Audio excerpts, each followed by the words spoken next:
Hello, podcast listeners. This is your host with the most, JJ from JJ Meets World. Today, we get to meet Madison. I was on his podcast, so of course, I have to invite him on my podcast. We're going to talk about everything from, growing up in rural North Dakota to having trumpet lips and an amazing story. I think this is our first guest who actually has met and knows a president of the United States. Sit back and enjoy this episode of JJ Meets World. And by the way, if you'd like to help support our podcast, visit jjmeetsworld.com where you can donate to our Patreon, pick up some killer swag at our merch shop, or click the link to Apple Podcast and give us a 5-star review. 1, 2, 3, 4. J.J. Gordon, sort of like that Indiana Jones, in that he's always sniffing out his next adventure. Yes, he is! He's always interviewing guests so he can have them on his show and they can talk about pop culture, arts, and leisure. J.J. has his flag unfurled and he likes his french fries curled, and he's fun and then he twirls as he goes to meet the world. He will march into the rain even if his ankle sprained. Take a peek inside his brain. This podcast is called J.J. Meets World. Madison is our guest today. Now, Madison, one interesting fact about you is you just recently found out about JJ Meets World, and Yes. you've become a super fan overnight. Yeah, So- I'd say yes. Let's start by having you compliment me about the episodes that you've loved so He much. literally has a podcast named after him, and he still needs compliments Oh, my on that Lord. podcast. I'm very fragile. Oh, well, JJ and Tucker, thanks for having me on here. It's just a super fan's dream, you know? We're at you that wanna point in our cut- guest list where it's like, no one comes. Let's just find people who like us now. Not interesting people. It's just like, oh, he likes us. Come here, come here. I have a good friend whose mother would win anything that she ever signed up for, sweepstakes and stuff. And so follow me on this story. She won an all expense paid trip for 4 to Los Angeles, where they were going to get to watch part of a taping of an episode of Power Rangers and then have lunch with the cast. She had never seen an episode of Power Rangers in her entire life. And so she went and essentially was sitting there with those people being like, hey, so I don't know anything about your show. And she was probably too old. She's probably like 15 or 16 at the time. So she had aged out of even the, when it would have been appropriate. My question, though, would be like, what Power Rangers? Which Power Rangers? Yeah. You know? Power Rangers Generation 1. Okay. No, it So wasn't Jason's the Turbo. Red Ranger. Jason's the Okay. Red Ranger. I didn't even know if the White Ranger had It's made basically an appearance the yet. really racially insensitive generation of it. Yeah. Yeah. Isn't it funny that I think Bulk and Skull are the most consistent people who've been on that show? They remain, I think, throughout almost the entire show. I returned to Power Rangers actually fairly recently because I was wondering about Bulk and Skull. And I was like, okay, I would assume that these guys may have been constant in the show. And so I searched them and I found that Bulk's had the storyline where he was hanging out with Skull's nephew because Skull had become this wealthy millionaire and become really successful and was too big good. for his britches for Bulk. And I kind of broke my heart a little bit. I would love to get Bulk and Skull on the show at some point. That'd be great. We'll That'd be probably have huge. to figure out what their real names are. I think Because it's we probably don't want to we don't want to approach them. It's like you don't want to approach Robert Redford and be like, hey, Gatsby. hey, all the Do you- president's men. Yep. Hey, should have been Daredevil. Okay, so Madison, Yeah. but I mean, I think it's interesting that if someone is listening to this maybe for the first time because they know you, Yeah. are there episodes of this show that you like so that we can kind of get an outsider's opinion? Because there are episodes that Tucker and I favor more than others, but what about you who's just started to listen to some stuff? Yeah, definitely. I like kind of, when I started listening, really hardcore listening, it wasn't even probably 2-3 weeks ago.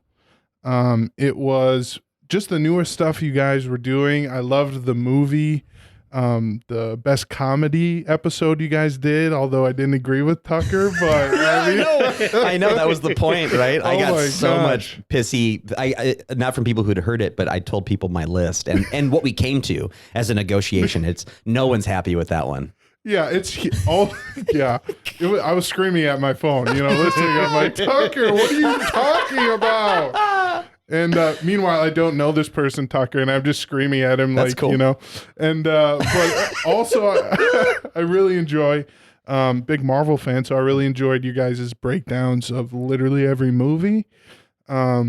And I think it was great because, you know, we haven't had a lot of Marvel content other than Disney Plus stuff. But it's nice looking back at, you know, Endgame. It's like I remember how I was feeling around that time.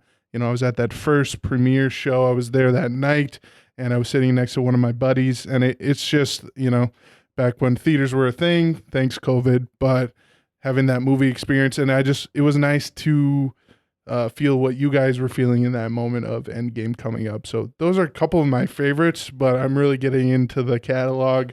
I know the Undertaker episode is one of your most popular. Yeah. So that one is coming up next for me, I think. Oh, you are in for a treat. Alex I is know. awesome. Yeah. I'm excited. Now you're podcasting too? Yes. Awesome. Yes. Tell me about it. Yeah, our my podcast, me and one of my friends I made in college, Ben Cool, we started a podcast right away. It was called the Hot Dish Podcast.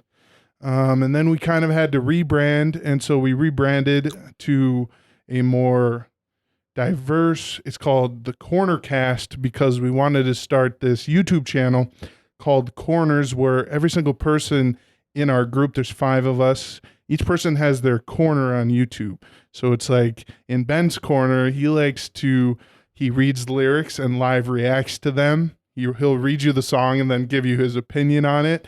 He'll also, we also react to YouTube videos. And in my corner, I've done play a golf hole with me. So I go out to the Meadows golf course and Nice. I'll play a golf hole with you. And, you know, it's all about comedy. Our kind of thing is cornering you with comedy. So it's like that kind of thing.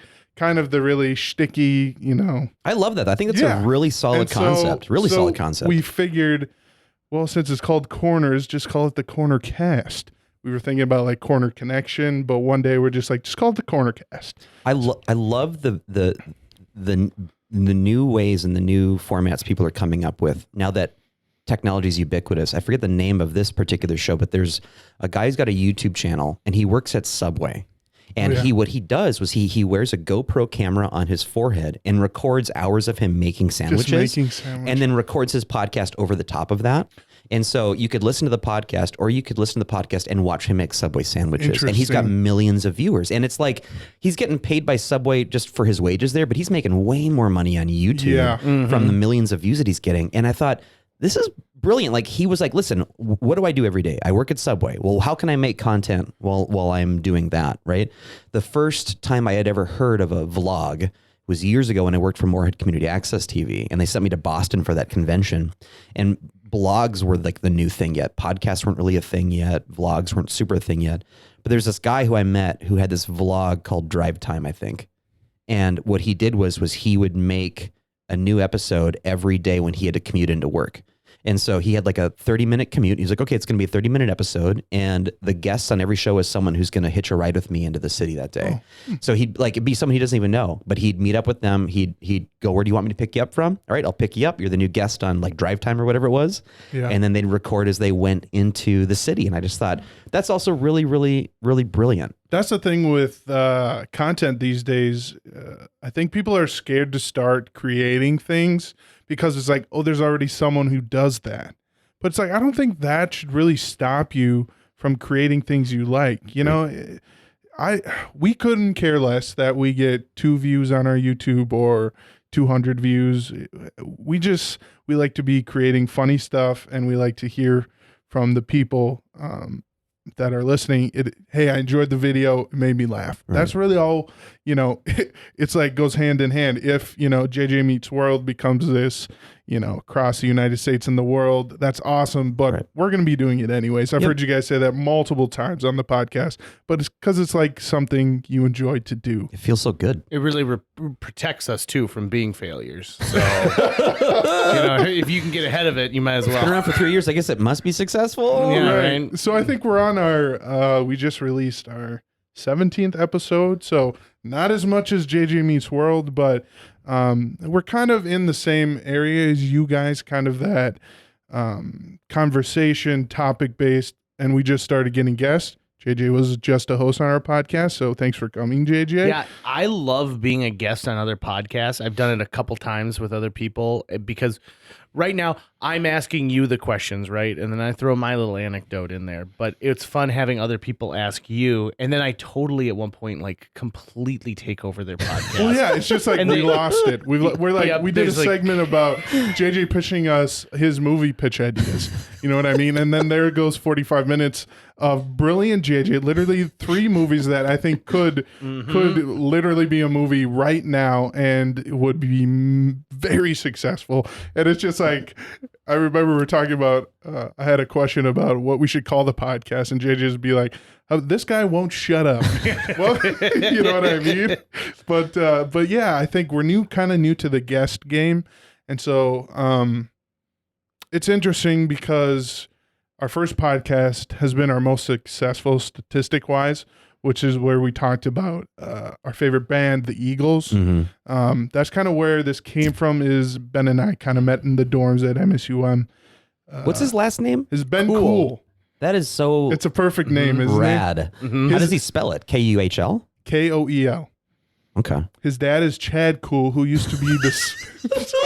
Not kidding you. Who used to be. Who used to be the sports guy at WDAY for a long time. And so yeah, that's it's a cool family, you know. That's a great name. It's the Chill Out with Chad Cool. Hey, I'm Chad Cool. No, you're Cool. not. What's your actual name? Yeah. Chad Cool. Chad Cool, things have turned to ice. I'll check you out tomorrow. So yeah, we're enjoying what we do now, but you know, it's exciting to start to expand the podcast and get more people in the door. So yeah, it's just an exciting time. We are bi-weekly, so not as much as JJ Meets World, but you know, maybe one day we'll get there. At one point, we were doing it twice a week, which was insane. That just to think about that, just producing wise, and I know Tucker, you do all the editing. Sounds like plus a day job, plus trying to be social. Sounds like hectic. Well, if you cut out the try to be social, you actually save a lot of time. Madison sent me some topic ideas. Let's do it. So I'm going to let you pick 1 through 9, and we'll start with that. 4. 4. 1, 2, 3, 4.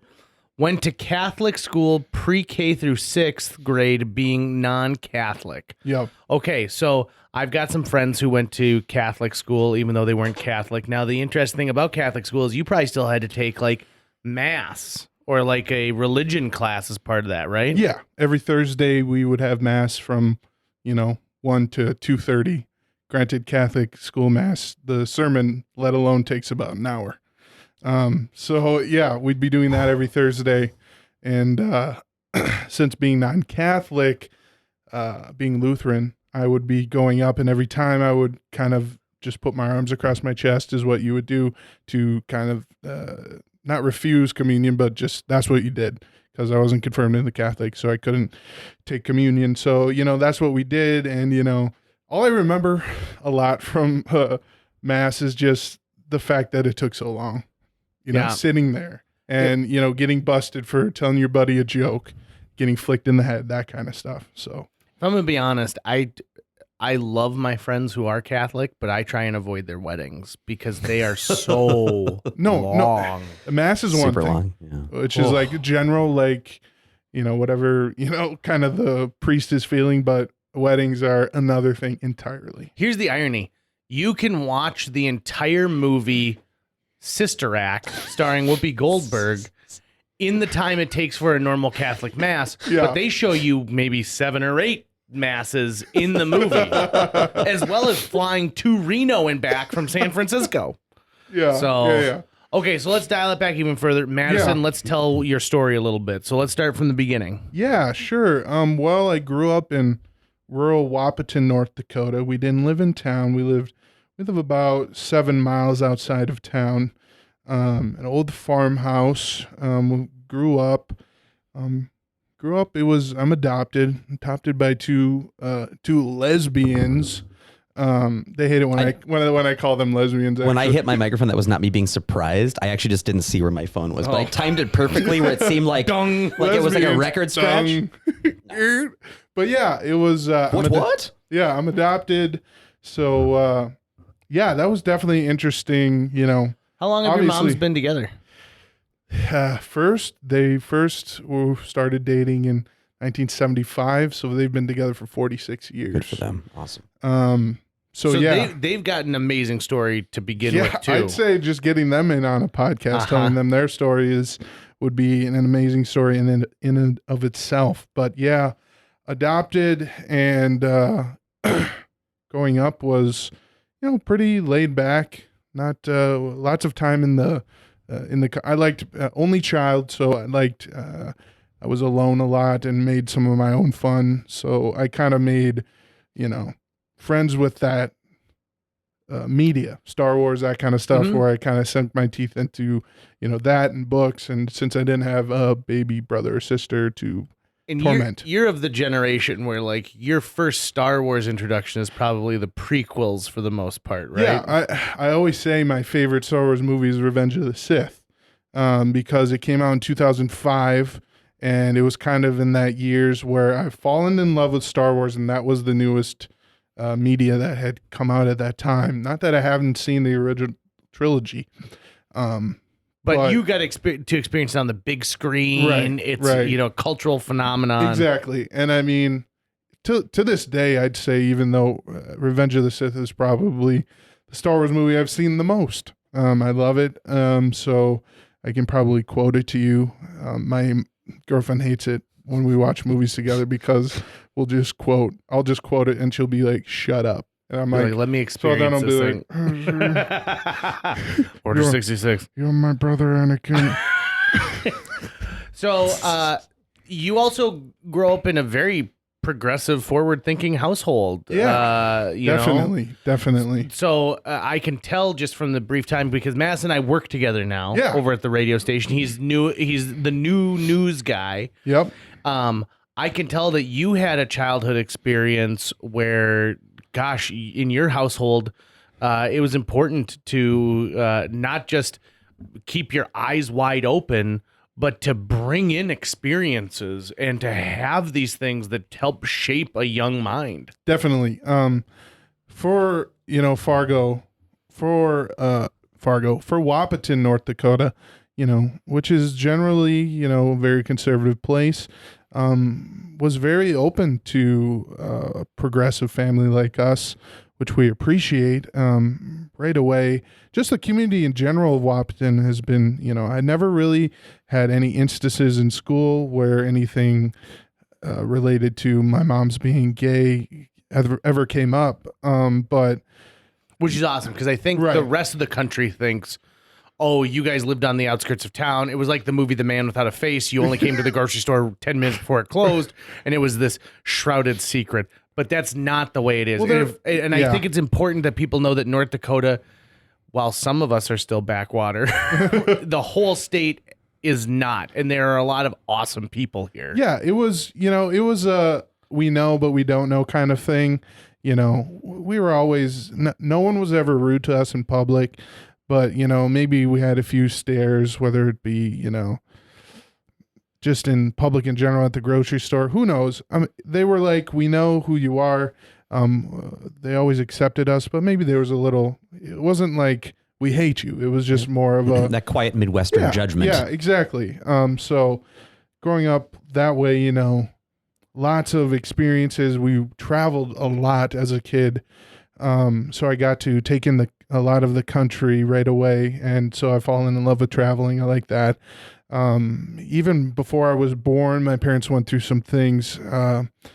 When I was born, they were at the Methodist Church at the time, members of the Methodist Church. And they were very involved in the church. Valerie one of my moms sat on the church council. Diane was also a part of stuff going on. And so when I was born, obviously, you're part of the church. You want to get your child baptized. And so that's where things started to heat up, if you will, where the pastor at the time, pastor name was Randy Spar, said, well, I will not be baptizing your child. There's no way you two will be able to give him a Christian home, was the exact kind of quotes. One time he had biked out to our house. Why he biked, I have no idea. Valentine had said he was super sweaty, and it was for a meeting. It's like, why do you bike out? It's like 10 miles, man, on a bike.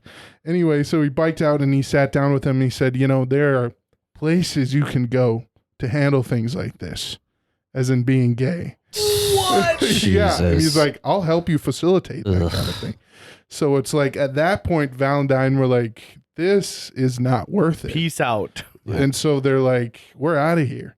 And actually, quite a few members of the congregation also said peace out. Good for them. So kind of that Midwest nice, like you never did it in front of anyone, but it was always behind closed doors, that the support wasn't there and that kind of stuff. But, that was a big controversy in town for sure. And lots of people left, like I said. But then they found another church, Faith Lutheran Church in Dwight, which is a small town close to Wahpeton. And they've been there ever since, open arms. And so they did find faith because they do, Valentine, are very faith-based. So they did find a church that accepts them and have been nice. But, that was just the first time hearing about that. I was like, why wouldn't a man of God it's a baby. It's got nothing to do with me. It's nothing to do with my parents. Baptism is pretty much about a baby, so. Yeah, I find like that is the type of strength that you just have to really admire more than anything, to say like, listen, I know that this is your community and that you guys have put a lot of time into this thing, but we're going to treat you as like you're different than everybody else. And so right. I'm going to get on my bike and ride back into town. Get real sweaty again. If only he'd been on a horse. Yes. Because they could be like, get back on your high horse. If he was on a horse, wouldn't that make you think like, oh, the time frame matches up a little bit more versus like, because what year were you born? 98. 98. Yeah. Yeah. By 1998, you would think that people would see the writing on the wall here that like, you know what? Love is love. Right. And I mean, luckily we've had a lot of improvement since then. But there, unfortunately, and this comes with every equality, whether it be racial or sexual orientation, there's always going to be that person.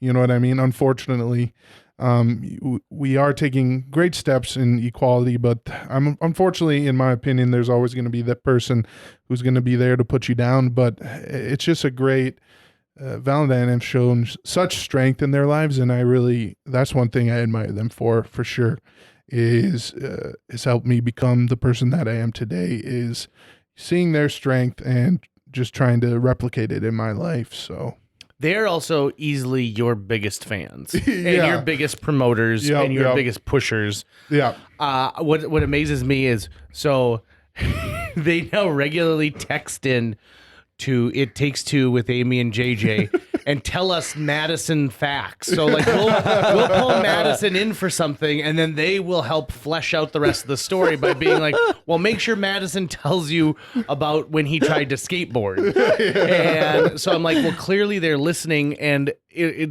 in such a weird way, like that's how they support you. And maybe they listen to the Mighty 790 already, but now for sure the reason that they're listening is because they like to hear their son. Definitely. Which is awesome. That's how it's been my entire life, whether it be come to sports. I was a big sports guy. I was in lots of sports and music and theater and, that kind of stuff. They were always in my corner. I remember a certain time I had the game of my life. We were playing in Devil's Lake for baseball. I was having the game of my life. I was DHing. I had 6 RBIs. Are we baseball fans in here? I understand the words you're using. Okay. In general. Okay, so 6 runs batted in. Mm-hmm. And this is with bats, right? Yes. Okay. I had a double, I had a single, and I had my first home run. Those aren't cheeseburgers. Those are something sport related. Yes. And so it was a game of my life, and I was pretty decent at baseball, but it was one of those games where I'm like, this was probably never going to happen again. And I remember coming home. We had traveled from Devil's Lake, so we had to ride the bus back. It was late, so I was driving back from the field when we got back, and they had went to bed, and there was a note on my door that said, "We are so proud of you. A great game. We're so proud of you. And I still have that note, and I hold on to it pretty much wherever I go. It's just one of the best days of my life, one of the best memories of my life. And, they were there to see it, and I'm always going to keep that note for sure. So, my dad passed less than a year after I graduated from high school. We found out my senior summer that he was sick. He had cancer. It started in his tongue, was down his throat, and went to the Bethesda Naval Institute to try all these treatments and stuff like that. And my senior year, it's not that my parents weren't supportive, but I was in a lot of improv shows, right? And I was in a lot of plays and stuff like that. And my dad came to an improv show I was doing just by himself. And my sister was there with some friends. She's like, well, Dad, you can sit with us. And so my dad got to see me perform. And it was another thing where I was totally on that night, and I just rocked the world and got these huge laughs. And I remember my dad telling me afterwards, he's like, I was really worried that you weren't ever going to find a place, because I wasn't a sports kid. I wasn't the person who's going to become the amazing A++ student. He knew nothing about the theater world. And that was the first time he saw oh my God, look at all these people who are getting behind my son for something. And when I got home that night, he goes, I am amazed at not only what you did, but how you found your spot. Yeah. And that meant more to me than any compliment I had ever received, because first of all, I realized that my dad had been worrying this whole time that I was going to find loneliness rather than acceptance. But also for him to be able to see that and go oh, I get it now. Yeah. This is what's happening. I think that when a parent is able to lock into yep, this is something, and I know you are exceptional in this moment. Yeah. And they acknowledge that to their child. That is so powerful. I think it's very important, because growing up, my parents were the ones that were always there, but I saw that other parents for other kids were not there. And recently I had a amazing conversation with one of my best high school friends where, we were really good friends in high school, and then we left. College, you do your own thing. First time we've really come back together and connected over dinner. And he said, I was jealous of you in high school. You always had people there for you, and, always had flowers after our theater stuff, that kind of stuff. And just made me kind of step back and think, Madison, you've had an amazing support system when, this guy, other people, don't have that kind of thing. I remember my senior year, I played Jesus in Godspell, and it was my first kind of lead role. I had always been kind of a second tier, third tier kind of player, and this was the first time that it was the theater director's this is all you. It was the most lines I've ever seen in my life. It was like a book of lines, because it was Jesus. He's talking all the time. Yeah. And so he talks so much. He's a superstar. And so afterwards, we do the show, and, you're out there greeting people after the show, and your parents, usually, sometimes the parents bring you flowers on your last performance or whatever that is. And, remembering I got flowers, but other people didn't. It's their support systems weren't as built as mine. And I just feel fortunate in that instance to have such parents who cared, and who cared more about family than work, and remembered to have a family life even though they worked, which I think is something I want to take into my life, and very important. So. In the brief amount of time I've gotten to know Val and Diane, I have a feeling that they are also the type of parents who would have grabbed 3 flowers out of that thing and given them to your friends Definitely. if they saw them without that. Yeah. I feel like they're not just champions for you, but they're also champions for the people who help, are part of your tribe, right? Exactly. Many a time we've had kids over at my house in high school, whether it be our cast party for theater, many cast parties at our house, whether it be welcoming every single person, whether they be a actor, whether they be a set builder, or they're the tech person, literally including everyone in it, and that was a staple at our house growing up, and still is. So Okay, so let's talk about the thing that blew my mind completely this last week. Apparently, you've told other people, but you waited until now to tell me. For the first time, I think, since we've started JJ Meets World, we're going to play a piece of external audio here for you in just a little bit. So let's set the stage for this speech from President Barack Obama. yeah. You know, me and Barack were homies. You know? Yeah, obviously. After I heard that speech, I know you are. No, yeah. So, very interesting story. April of 2013. We're sitting, just a regular night at the Nelson Gira household. We are sitting around, and Val hops on her computer, Valerie, to write Barack. I didn't think it was Valmont, just so you know. Sorry, I really shouldn't say Val because she hates it when I do that. Oh, really? Oh. But anyway, Valerie. Sorry, Val. She's sitting at her computer, and she's decided she's going to write a letter to Barack Obama because recently Barack has come out in support of lesbian and gay marriage, completely. You know how some presidents can be like, I support all yes, Americans. I do, and no, I don't. But he had come out and said, love is love. And he had equivocated at first earlier in his career. Early in his career, for sure. So we appreciated it a lot. So Val's just like, I'm just going to sit down, write him a letter, say thanks. So in the letter, she says, thank you for coming out in support of gay and lesbians. We appreciate it. And from North Dakota, she kind of told us kind of the story of her family. And I forgot what night it was. We were watching some sporting event. And so at the end, she's like, all right, she read it back to Diane and I. And we're like, yeah, that sounds good. And she's like, is there anything you want to add? And I'm like thinking. And so I think we're watching the Twins or something. So I'm like, the Twins, sports. Barack's a sports fan. He's from Chicago. And I know he's a big Bears fan, football. So I'm like, you know what? At the end, just say, go Bears. You know what I mean? And, that's a meme and kind of SNL skit in itself. So I wanted to just say, go Bears. So she sends it off and thinking nothing of it, forgets about it the next couple of days. So fast forward 2 months later, in May, or probably May of some time of 2013, she's at work. Now she's retired, but she worked her entire career at Mindak Farmers Cooperative, which is the beet plant in Wahpeton. And she is in human resources. And she gets a call, unknown number on her office line. And so she's like, hello, this is Valerie. And they're like, hey, Valerie, this is blank, blank, blank from the White House. She's like, haha, very funny, prank call. That's hilarious. And they're like, oh, wait, don't hang up. We're actually from the White House. My name is blank. I'm from the communications department.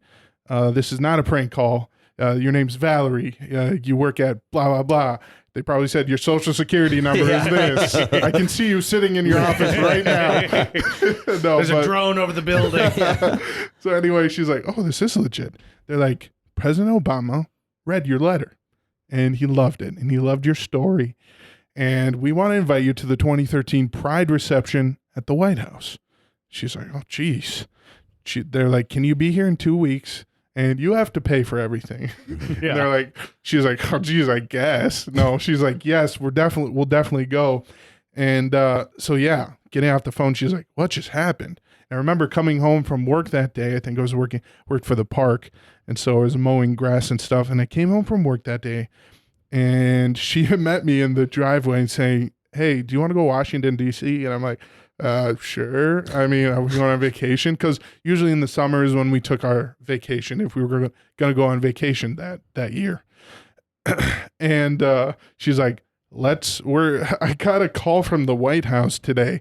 I'm like, yeah, right. You're hilarious.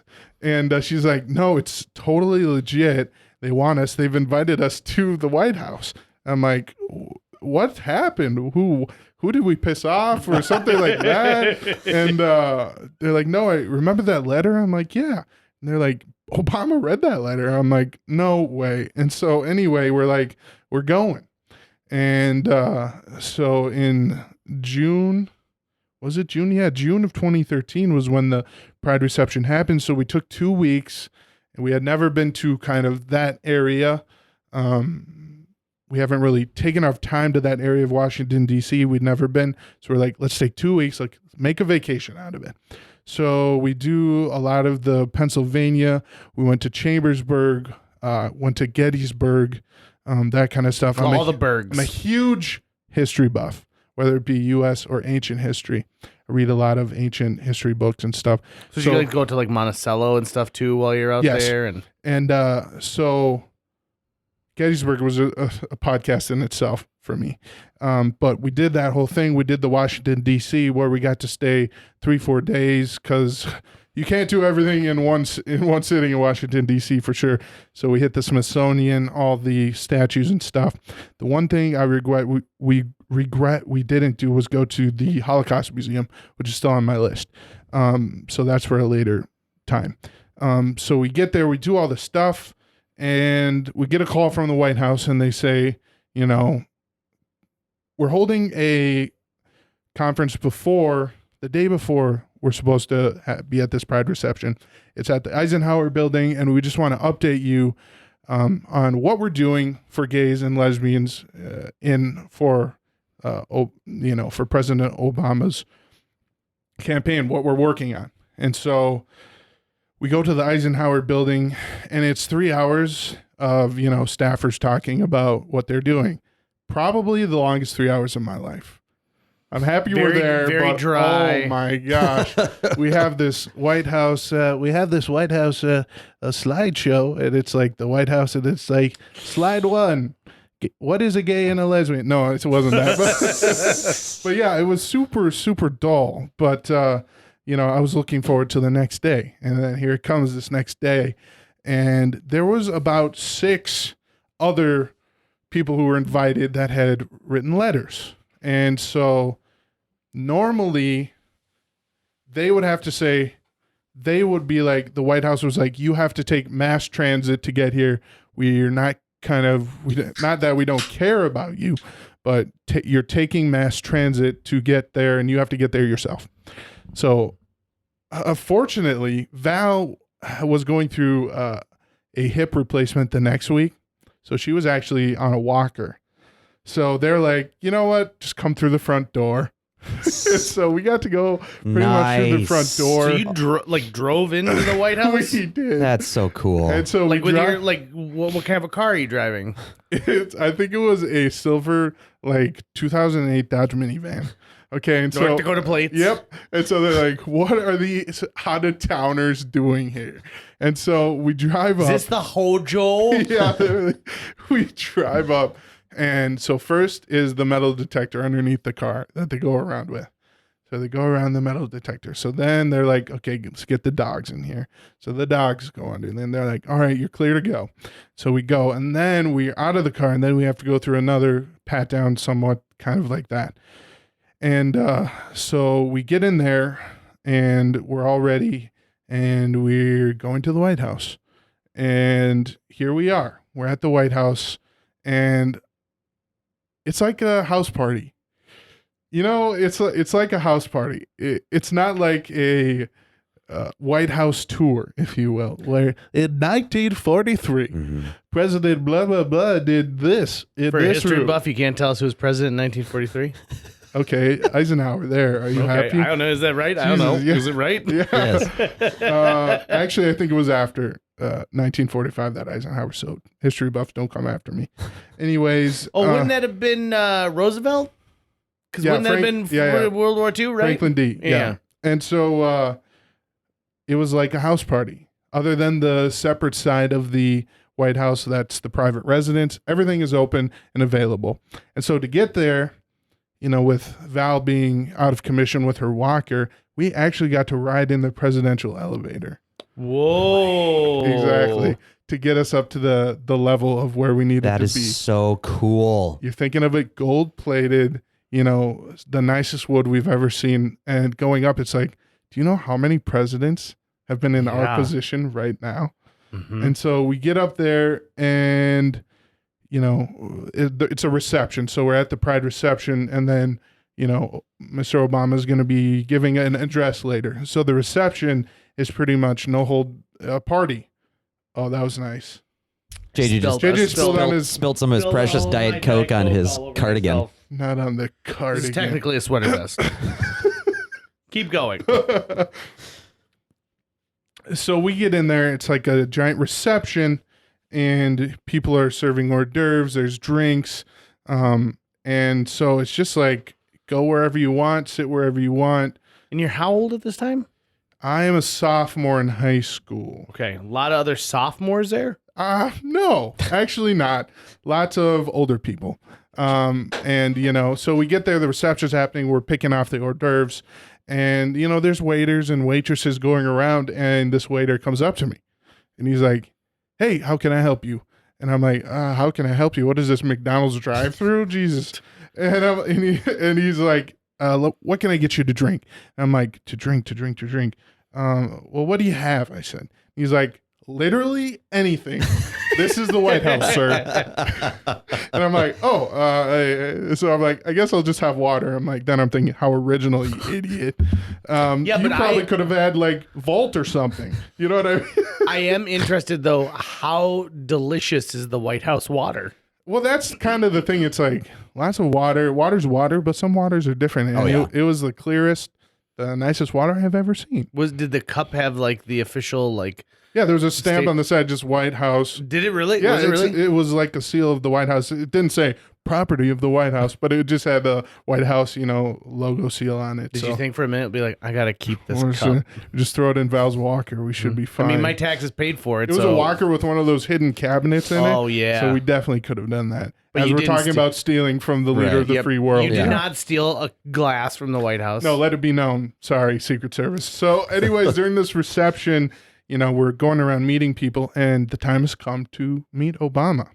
And so there's, like I said, there's like 6 other people, whether it be like one person or a pair, that are meeting the president. And we actually befriended one of the couple in front of us, and his name was Roman. He was a gay man from New York, and he had invited his friend Valencia with him. And somehow, if they're listening to this, we've kept in touch throughout the years. Oh, cool. And Awesome. Roman is actually a fairly good, successful musician in New York, and with an amazing voice. And so Roman, so we're getting up, the line's moving, and the next person is, and so it's Roman's turn, Roman and Valencia's turn to go in. And Roman almost passes out. He's like, I can't do this. I can't meet him. And then Obama's like, Roman, calm down. And so they do theirs, and now it's our turn. And then there's a sergeant at arms before you enter saying, how do you want to be addressed? And so it's like Valerie and Diane Nelson Gira, along with their son, Madison. So this is the moment they announce, and we're going in to meet him. And I was telling JJ this yesterday. There's not a lot I remember about that moment. It's somehow been erased from my memory.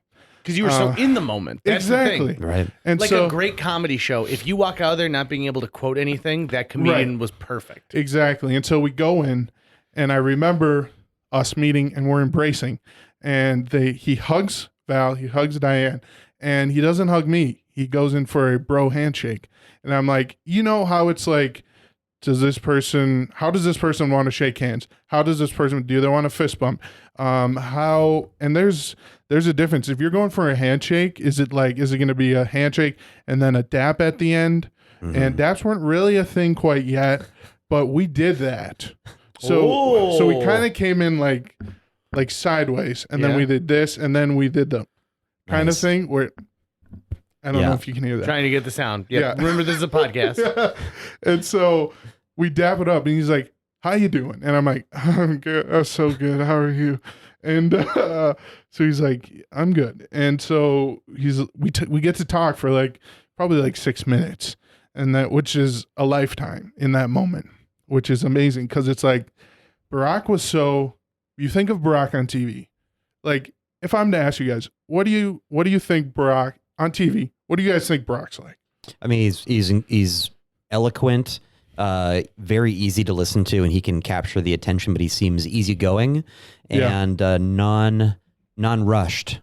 Yeah, and that's exactly how he is in real life. My favorite photo of him is where that little boy was visiting on Halloween, and he's dressed like Spider-Man. Oh yeah, and he's doing like the spider web thing. Oh, yeah. And Barack is like pretending that he had just got like hit, with like a web slinger. Yeah, and I'm like, he's the president, and he is having like he's giving this kid an experience with not just the president, but an experience where the kid gets to feel like Spider-Man. Exactly. That's amazing. And he's exactly like you guys described. He's genuine.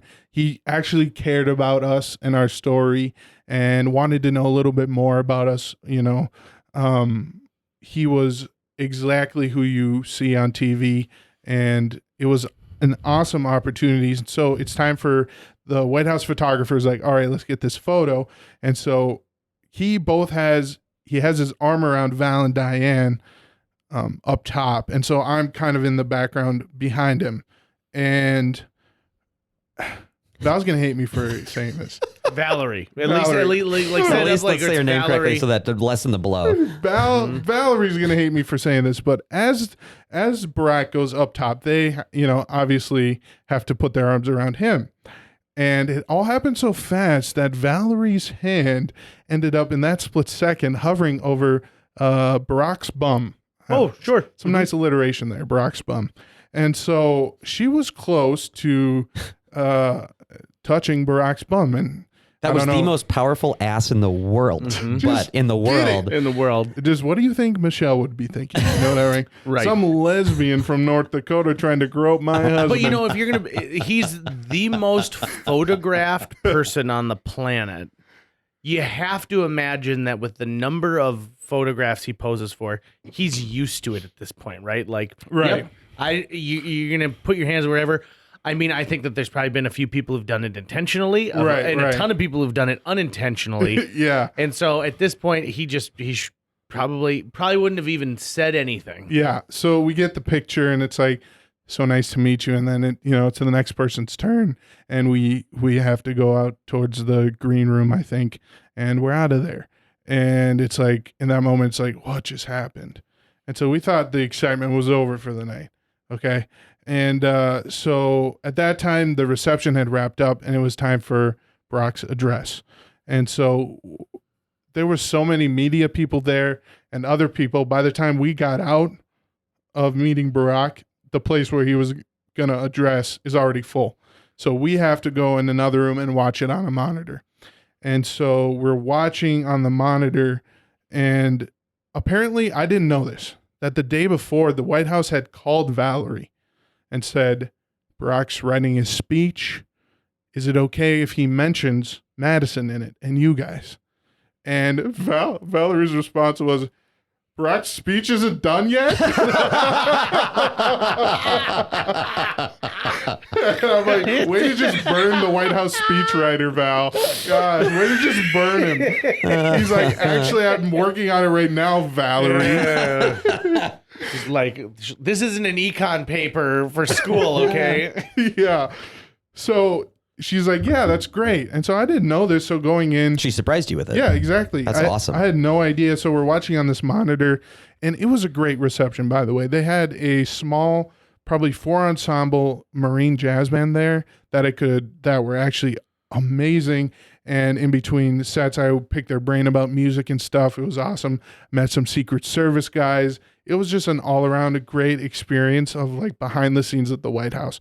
And so we start to watch the address. And so Barack starts by, I think, welcoming these two girls up who were a little cuter than I was. So they were like, and now Barack Obama. And it's like, everyone's like, oh, and they started to clap. It's like, yeah, get him off the stage. Let me talk about me, Barack. And so I guess we're going to roll that audio right now. Yeah, we're going to roll this audio. So when you hear this, know that our guest Madison is the Madison that's being referenced That's a over random- and over and over again in this speech. Yes. Loves what I saw in Valerie and Diane's letter from North Dakota, who've been together for 37 years. Their son Madison is here, 14. They told me that when Madison was little, he's not little now, by the way. He used to say that someday he was going to become president and make it legal for his moms to get married. And now they added, I don't think we're going to have to wait that long.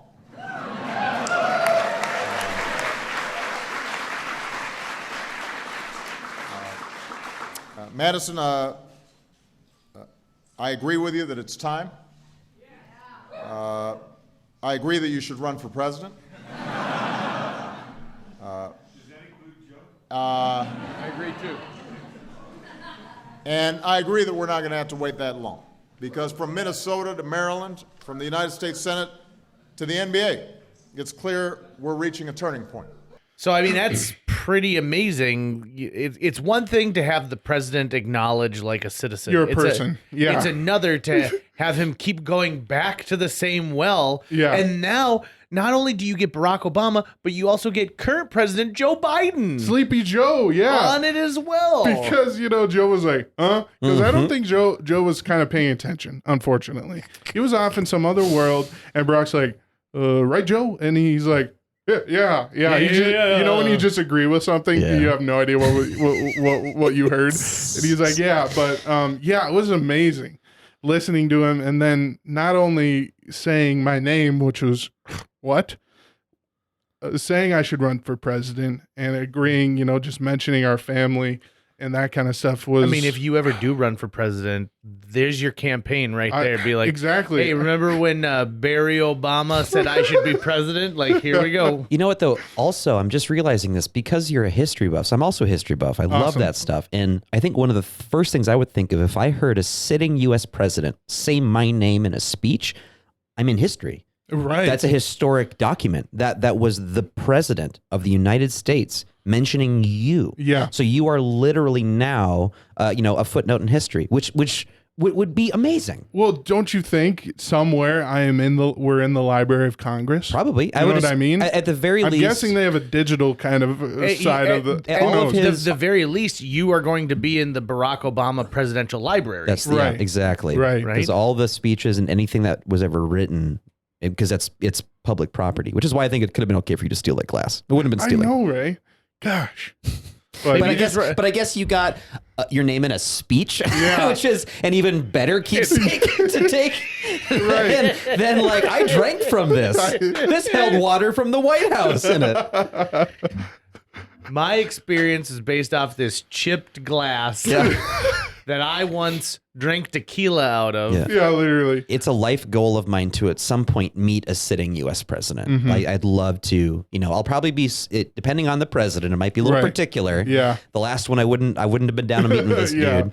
Yeah. But most presidents, even a lot of ones that I wouldn't have agreed with, I still would have taken the opportunity. Definitely. Just because it's the office, it's the office, and it's an opportunity to you as a citizen to even participate in this particular way, and just. That's so awesome, man. That's such a great story. I mean, probably the highlight of my life. You know what I mean? So you peaked as a sophomore in high school. Yeah. So at one point it was that baseball game. Yeah. And then right, after that, at you one point. So what comes after this? I want to see. Who knows? Exactly. I'm going to Mars. Good news. I'm president. I'm the president of the Major League Baseball Association. Wrapping it all together. That'd be great. I'm lending Barack Obama money. So you also are quite an accomplished musician. What kind of instruments do you play? Because most people say like, oh, like I play a little guitar, or maybe I learned the piano at one point, and if I had half an hour, I could probably pluck out a couple of things. But you actually are a multi-instrument Renaissance man. Yeah, it was. Music growing up was huge for me, and in our household was huge. Always having something playing, and I became kind of a '60s, '70s baby. At least music tastes. The first song I remember listening to and singing was on our family treadmill, and it was Huey Lewis and the News, the sports album. And Which is one of the greatest albums. It's great. Let me tell you a quick Huey Lewis and the News story. So I saw them a few years ago at an outdoor festival concert. Okay. Yeah. And so Chicago was playing that same night. And so halfway no through way. the concert, Huey Lewis is like, listen, a couple of the horn section from Chicago, we're going to jam.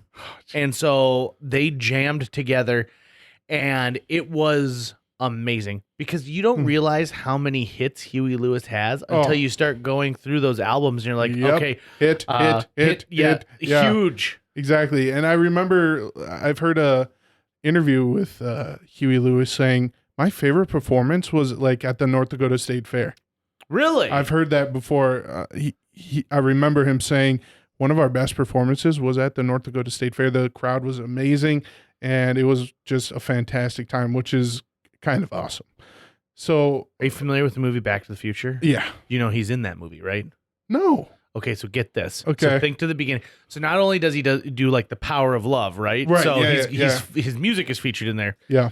When Marty is auditioning to be the like Battle of the Bands or the prom band, and there's a guy who gets up with a bullhorn like, sorry, you're just too loud. That's Huey Lewis. Really? Yeah. I love those little moments. But yeah, my first thing was like Huey Lewis. So growing up, music was a big thing in my life. And so right away, I knew, I was in choir in middle school and grade school. And my first instrument was trumpet. I started playing in 5th or 6th grade. So when I was at St. John's Catholic School, we would commute to the middle school. There'd be 3 or 4 of us who played in band. So we'd commute to the middle school to play with the public school in the public school band. So trumpet was my first instrument. And since then, I've had multiple instruments. Now I play guitar, bass guitar, I should say acoustic guitar, bass guitar, electric guitar, bass, percussion. I count my singing voice as one. So yeah, I'm really trumpet, a little bit of trombone here and there. So yeah, I've kind of immersed myself into music in general, and with each instrument it's like unlocking another song that is like piano based. And especially it's helped me learn multiple instruments is for sure. It also, I think when people get a handle on music is one of those things that really defines how you see the world, because you understand that the notes go together to form the medley, to form a bigger piece. And so I think people who are musically inclined can see things and feel things differently. Yeah, that's so true. Well, even with some of the best guitarists on the earth don't even know music theory, Right. Jimi Hendrix, all Jimi Hendrix did to get good was listen to albums and figure out what he was listening to and trying to replicate it. And some of the best guitarists like that didn't know anything about music theory. One of the best fingerstyle guitar players right now, his name's Tommy Emmanuel. He's from Australia. Doesn't know a lick of music theory and just plays what he feels. He was actually a student of Chet Atkins. Oh, if you're familiar with that kind of Love playing. Chet Atkins. And so, not to kind of ruin Chet Atkins' legacy, but I think Tommy Emmanuel has taken that kind of guitar playing to the next level, and really is, I dare to say, one of the best guitar players that's alive right now for sure. What's this guy's name? His name's Tommy Emmanuel. I'm gonna look this guy. I love Chet Atkins. Yeah, and if you like Chet Atkins and his kind of vibe and what he plays, Tommy Emmanuel takes it to the next level. Chet Atkins is one of those guitarists who it sounds perfect, right? It's like even really amazing guitarists or just amazing musicians, you'll still hear vibrations they don't mean to get from the guitar or the strings and things like that because finger placement lands different or whatever. But his even at a young age, his playing is so crisp and on Yeah. point and seemingly effortless. Everything he does was meant to go in that place. I remember You know seeing what I mean? seeing him play next to Mark Ronson, and Ronson's like, "Look at this guy! Oh my god, this guy's insane!" Right? I know. He also does one of my favorite covers of "Don't Think Twice, It's All Right." Chet Atkins does live with the harmonica. He guy's playing a harmonica. I'm blanking on his name though. So they have no dialogue. It's a live performance on YouTube, but it's gorgeous. Yeah, I know. The first video I ever saw of Tommy Emmanuel was he was doing a TED Talk, and so the theme was like my life as a one-man band, because as Chet Atkins, if anyone's familiar with his kind of guitar playing, sometimes a guitarist can play chords and sometimes a guitarist can play like lead lines, but Chet Atkins did all that at once. He would be playing the bass, the walking bass part. He would be playing the melody, and he would be playing the rhythm all at once. And so this Tommy Emmanuel, he studied directly under Chet Atkins, and so that's what he did. And the TED Talk is about his life as a one-man band, because he doesn't need anyone else to play anything. When as guitarists go, I mean, certainly Dave Grohl is not in the space of Chet Atkins, but I recently watched he did another performance of Everlong recently, and he told the whole story about it, and then talked about playing the guitar and how he does not know chords, doesn't know names of stuff, but he approaches playing the guitar like a drum. And so he broke down how he plays the guitar in Everlong, kind of the way he treats a drum. And I couldn't recall the specific things he was saying, but as he was doing it, I was going, I totally see it now, how percussive his playing is. Yeah. And the beat that he's using, he's like, I treat this kind of like the snare, and I treat this kind of like the bass drum. And I saw an interview where he's like, I don't know, I'll play this. I don't know what chord this is. This is what it sounds like, And so I think that's amazing about Dave too. Funny story about the Foo Fighters and Dave. They were on SNL back in, I forgot. And, oh frick! Now my mind went blank. Okay, sorry. So the Foo Fighters were the musical guest on SNL, and oh my gosh, Christopher Walken. Sorry. Okay. The Continental. So Christopher Walken was the host on SNL, and Foo Fighters were the musical guest. And Walken came up to Dave and the guys, and he's like, "How do you say your name?" Because he didn't want to get it wrong. And so Dave knew who Christopher Walken was and how he talks. So, Dave would be like, he's like, I know our name is Foo Fighters, but I know how Christopher Walken would say it. And Foo Fighters. So Dave's like, the emphasis is on the fighters. And so Christopher Walken would be like, ladies and gentlemen, Foo Fighters. So Dave got the best on that one. I thought that's a great story. So Dave Grohl is one of those guys who, if he decides he's done with music at any time, like he can just get into the world of comedy, because that guy is so funny. He's hilarious. And people love it. Like, he's one of the most giving musicians and entertainers out there, and people just love him. There's a reason why, like, the Muppets, anytime Dave Grohl's like, I want to do that, they're like, yep, you don't even have to finish. You've already hit oil. You just need to scratch the surface, and we're in for it. This is a compliment, so don't sue me on it, but you do have the lips for playing trombone or trumpet, don't you? Yeah, that definitely. Sure. Thank you. What is this a thing? Thank you, JJ. Yeah, I haven't heard of this before. Yes, no, like if you've got very thin lips, playing the trumpet is nearly impossible. So you're looking at Madison going, them some trumpet lips right Well, there. I'm also thinking he could probably really wail on the harmonica.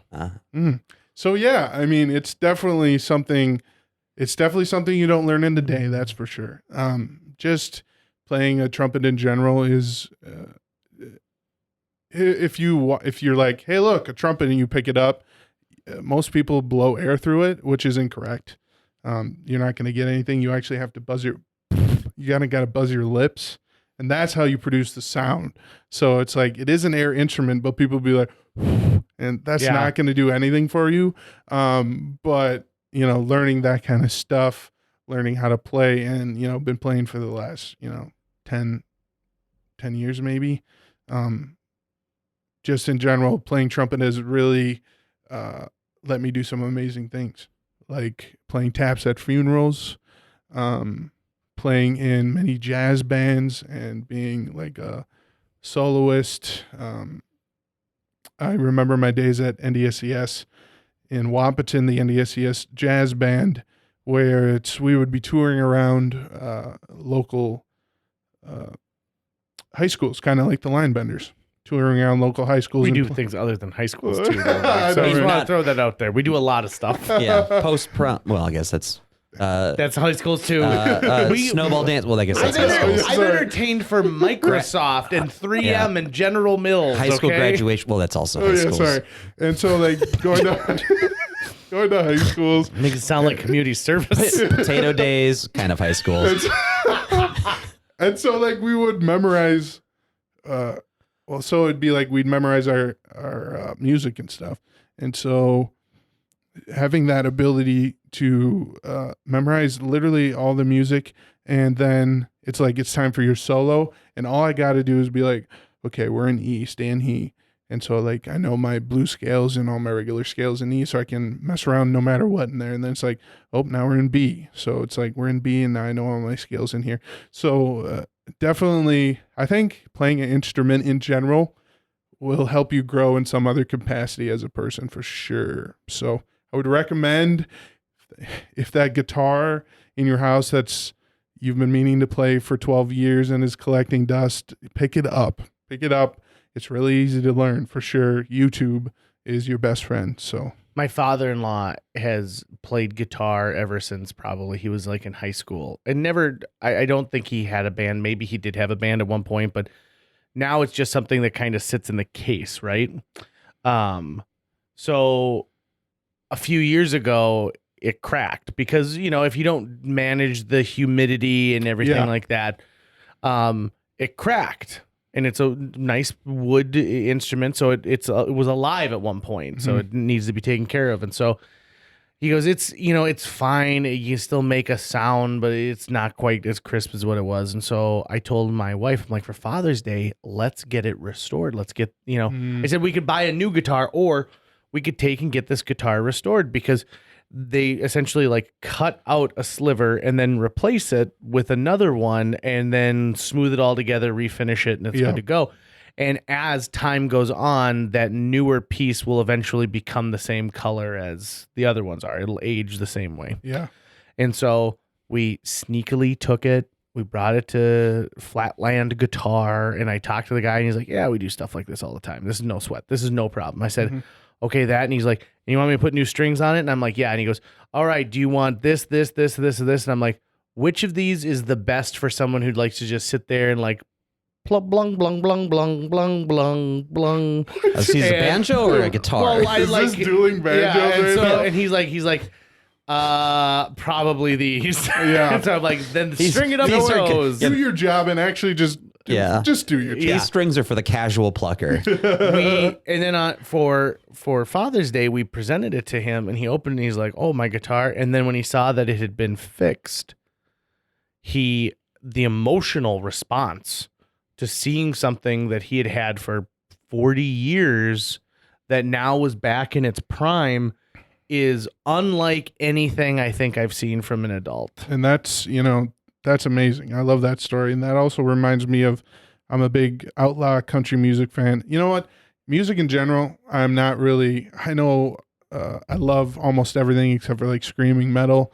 I do like one Norwegian death metal band, but that's about it. But I like to be across the board. I like to know about a lot. So I do like kind of that outlaw country, kind of Johnny Cash, Willie Nelson, that kind of stuff. So interesting story about Willie's guitar. The guitar is called Trigger, and he's had it for years. And there's a big giant hole in it because he's been strumming for 150 years. So, like that guitar, there was a hole in it, but people don't realize the jobs of those guys is, to keep the guitar alive and making sure. But there's a giant hole in Willie's guitar, and he told a story once about how much the guitar meant to him. And he's had it for so many years that one time he had a house fire, and so no one's at home except for Willie, and so the house is Wonder on how fire. it started. Yeah, right. The house, that's the thing. The house is on fire, and Willie's like, I got to get out. Let me grab a few things. And what do you think is on his list? Of course, Trigger. a pound of weed, number one. Oh, sure. He's like, It was in Trigger, though. It was inside there. I grabbed a pound of weed and Trigger, and I was out. Like, everything else was like, you know what I mean? Which is so Willie Well, yeah, if Nelson. you're going to watch your house burn down, you got to be able to pluck a couple notes while you're like, don't let your babies grow up to be cowboys. So yeah, it's just like that emotional connection to guitars and stuff. It's real for sure. So It absolutely is. I had a roommate who played the trumpet and also played the guitar, and you told Yes, me you about did. this. lot Yes, you of did. John Mayer. I just don't. You told me about this before. I just don't understand why you would play John Mayer on a trumpet. I don't understand why he would try the same 3 chords for an entire night while I was trying to sleep on your couch. Yeah. Oh no, That was the same 3 guitar chords over and over. He thought he was getting, I don't know what he thought he was getting doing. somewhere. Yeah, He thought he was like, oh, this is, I don't know what he was thinking, but all I knew is I can't fall asleep because I'm hearing the same 3 things over and over my again God. from his room. sounds like a nightmare. Yeah. Also in the same apartment, I had at one point it was a well, this no, I'm sorry, this is a lie. This is a different apartment in the same building where I lived alone, but at any point I always had a friend crashing with me. And so there's a summer I had 5 friends living in my apartment, and I had one friend who liked to turn the hot water on because it was a central boiler in the entire building. And he would sleep on the bathroom floor with one leg in the bathtub, getting the hot water on his leg, and then Such an my- animal. and then the rest of He's his such body an on animal. the cool tile. Oh my lord. And so I gotta sleep over here. yeah, and then so at one point he obviously had used the toilet and clogged it, and used the toilet brush to unclog it, but didn't clean the toilet brush. So not years later, like probably like months later, I have a young lady who's going to college who needed some cash. I was like, I'll pay you to come clean my apartment because clearly I can't keep up with it.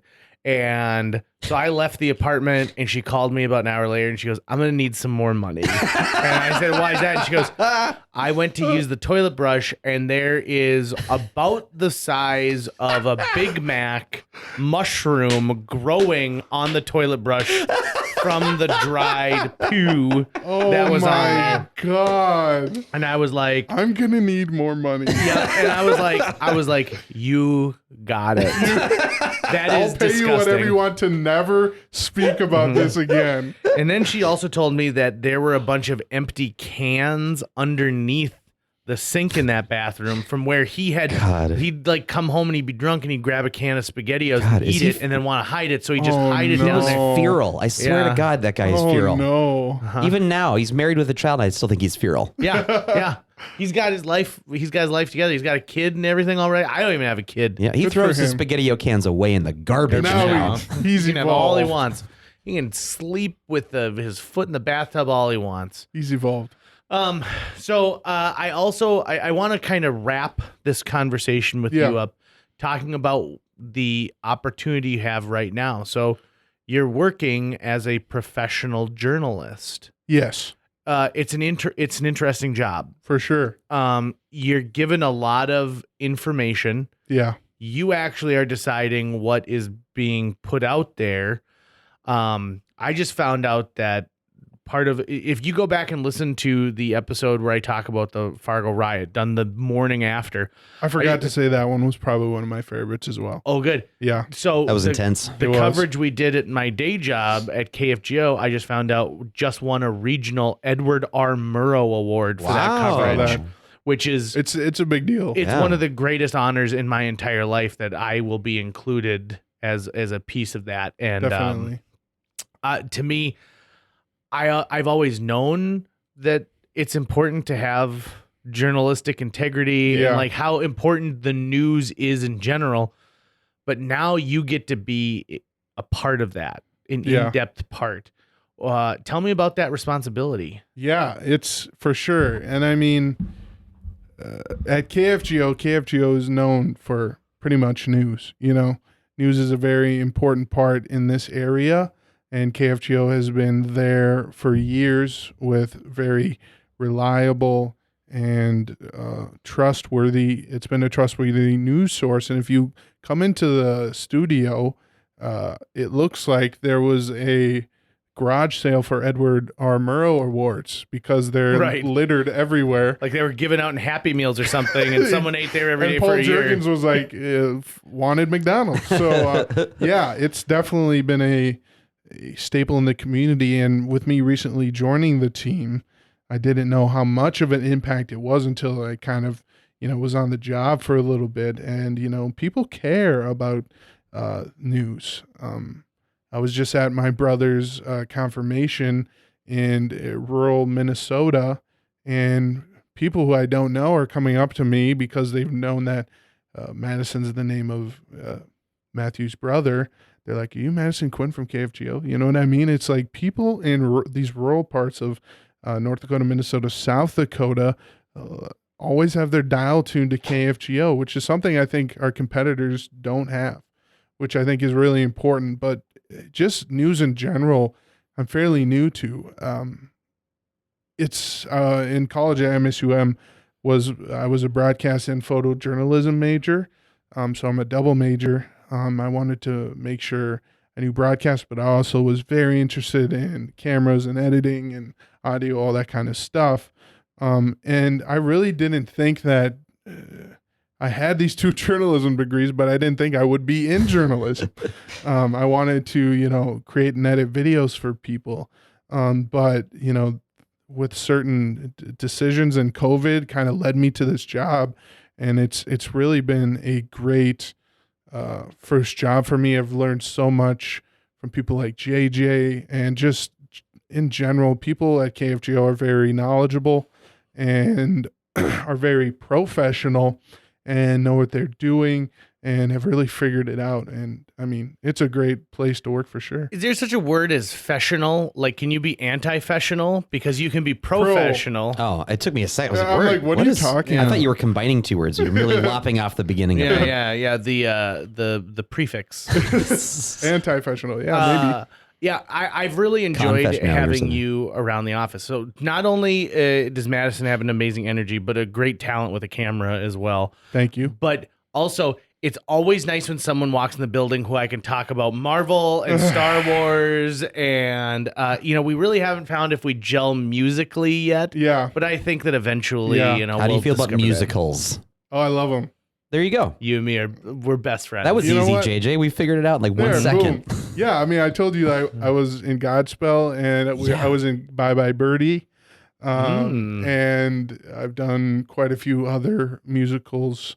But yeah, and I've been to New York City, seen Wicked, seen Lion King, that kind of stuff. And yeah, JJ, we might have to dig in. I feel like another podcast we could talk about Star Wars and Marvel, all that geeky stuff. You know what I was thinking is a handful or more of Marvel material has come out since we did that that I retrospect. know, exactly. It is And so I such a think good we're time due, to be a we're Marvel due For an to update, get like for sure. another, yeah. I mean, I became obsessed with Marvel when I was 5 when my dad gave me all his old comics. And so to me, it's just like buttery, syrupy heroin going into my veins every time a new thing comes out. You're and so right. And I've said it a million times, even if the last thing I ever get was Endgame, I'm a happy fan. Yeah. Because my goodness, did they do something I never thought would ever happen. And now I love WandaVision. I love Winter Soldier and Falcon. I'm going to love Loki, I'm sure, when it comes out. I am so digging what Marvel's putting out. Yeah, I don't know about you guys, but in my experience, the time when I grew up, my first kind of Marvel movie was Iron Man. Okay. And I didn't know what Marvel was. I didn't know what DC was, but Iron Man sounded cool, so I went. I'm like, this is awesome. And ever since then, unlike people who read the comics, the movies were, what I was going to ever since everyone came out. And it's really different.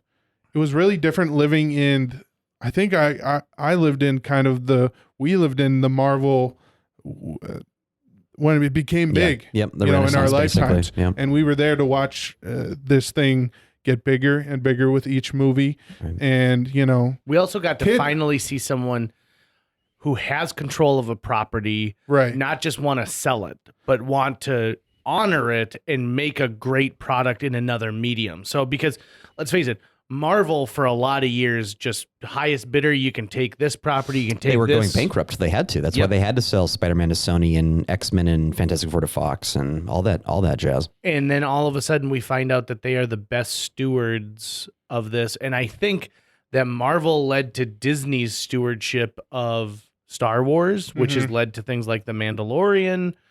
And we'll see, you know, I'm really crossing my fingers for Indiana Jones 5. I just, thanks, I mean, 4 please. wasn't like the best. They just wheel him out in a wheelchair, Indy, and then just dump him out of the wheelchair. And I think why not show an older Indiana Jones who can't do all the things he can do anymore, but Yeah. certainly don't give me the garbage that was Kingdom of the Crystal Skull. Oh no!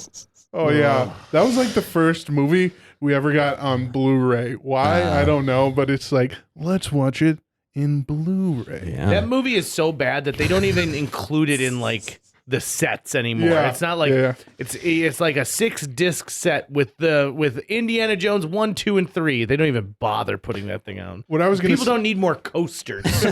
What I was gonna say though about like us living and seeing these movies come out, like I think it's gonna be a lot different for like kids now, where it's like going back and like anyone could turn it on and Disney Plus, literally watch any movie, which I do a lot anyway. But for me, you know, growing up, I wasn't a huge theater goer, not as much as JJ for sure. No one is. I didn't have a lot of. There's not I, a someone- I don't know I a didn't single have a lot person. of friends. I needed my escapism. But it was like those big movies that I made sure I was there, you know, like Yeah. Star Wars, all that kind of stuff. But Marvel has kind of rejuiced the movie industry where it's like, I got to go, I got to see. And the big thing for me is having the experience with everyone around me. Oh yeah. But quick story about Endgame, where it's like, you know, this is it. We're going, Ben and I from the corner cast. Ben Cool. Been cool. Or actually, it was us two, and we pretty much went experience Infinity War together and Endgame together, and he's my guy. And I was telling JJ yesterday, unfortunately, I'm a small theater talker. And so me and Ben like just be like, do you think that's it? And he's like, oh no. And I remember, spoilers. I remember in that when Captain America is worthy, and I'm like, I see the hammer. I'm like, it's Vision. He's back somehow. And Ben's like, no fucking way. There's my first swear word. There you go. We'll follow the rest. Sorry, Valerie. And so it's like we're small theater talkers, but that experience with other people around us is amazing.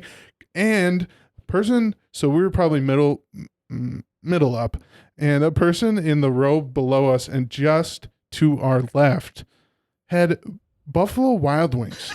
It's like they catered Buffalo Wild Wings in, and they had, you know, those giant carry-out boxes of boneless wings that they were just eating because, like, the woman opened her purse, and we're like, what the fuck? What's that smell? It's like, it smells like wings. And she's just, like, unloading all these wings, and they have, you know, their napkins tucked into there. It's like, what are we here to do? Is this some kind of, like, performance art or social Someone just experiment? reopened the Cinema Grill again after years and years. That moment of seeing the hammer, knowing he's been worthy ever since Ultron, and that he was basically not hurting Thor's feelings. Yeah. But then the beatdown he gives to Thanos for the next minute, the catharsis of that whole moment, the entire audience was going ape shit. And I loved every second. And I'm usually someone who would hate people talking during something, unless it's laughter for a comedy. Right, yeah. But I was so digging the energy of that room. I'm so happy I got to watch Infinity War and Endgame with a massive sold out crowd. That is so true, because just feeding off the energy of people and just, you know, like at the end, I remember just the emotions that Marvel brings out of you, the end of Endgame, crying. The perfect you know what ending. I mean? The It's perfect like, ending for Captain America. it's like, duh. You know what I mean? And it's like, of course they're dancing to that song. You know what I mean? And it's like, are you freaking kidding me as I'm crying? You know what I mean? But that's what Marvel is good at. They're good at character development. They're good at making you care about these people that aren't real. You know what I mean? It's like, why do I care so much they take them about seriously. Steve Rogers and Peggy's relationship? But I do. but it's really interesting, where, it's like a formula. I feel like if DC would just do this formula, we might like their movies. DC's like, in 1989, Batman was the highest grossing film of the year. I think we know a little thing about bringing things to the big screen. Madison, what a joy to have you on. Thank you so much for making some time to be with us today. And then this will be around for the next 100 years as long as our cloud account in society stays in put. Thanks for having me. I look forward to being on another podcast. Let's tell the people again, if they want to consume some of your stuff, where are they going to find the Cornercast? Where are they going to find the Corners? You can find the Corners on YouTube. Corners on YouTube, Facebook, Instagram. We're not on Twitter. I don't really understand Twitter, to be honest with you. So we're on all social media platforms except for Twitter and our YouTube. We have, I think, a couple videos up already. Go there, go laugh with us, and you can find the Cornercast wherever you get your podcasts for sure. Just look up Cornercast. And we're excited to do that. If you want to see some of my work, check out videos on KFGO, I guess. Check out my profile, which is Madison Nelson Gira. And I'm excited to start this kind of new chapter of my life and being a professional. JJ just hired me to do a Line Benders video, so I appreciate that, and it's awesome. Paid you cash money. Cash money. And I even wrote the check for more than I promised. He did. Nice. Like He was a doll. That's a baller move. Because I made him do a ton of extra work that he wasn't expecting What to happened? do. Did he find a mushroom on the toilet brush? I hope not. But No, I I did. I'll tell you this much. I did have a glaring pimple on my face during this, and he acknowledges, like, we're trying to do the best we can with this. I don't know what's going to be on the finished product. But I'm like, thank you for acknowledging that, because we all knew it was happening at the time. Madison, you're awesome, dude. Thanks, guys. I appreciate it. That's going to wrap it up for today's show. If you enjoyed this episode and would like to help us continue to produce new episodes each week, visit jjmeetsworld.com, where you can donate to our Patreon, pick up some swag at the merch shop, or follow our link to Apple Podcasts and leave us a 5-star review. You can also follow us on social media. We're on Facebook, Instagram, Twitter, YouTube, all the sites the cool kids are using these days. JJ Meets World is produced every week by Tucker Lucas. You can find out more about Tucker's work by visiting moonbasemaria.com. If you want to get in touch with your host with the most, check out linebenders.com, where you can find direct contact info for JJ or booking information. I mean, it's impressive that he met Barack Obama, but wouldn't it be more impressive if Barack Obama was like, hey, listen, do you know how to do that trick where you make your thumb look like it's detached? And then he could school him with that.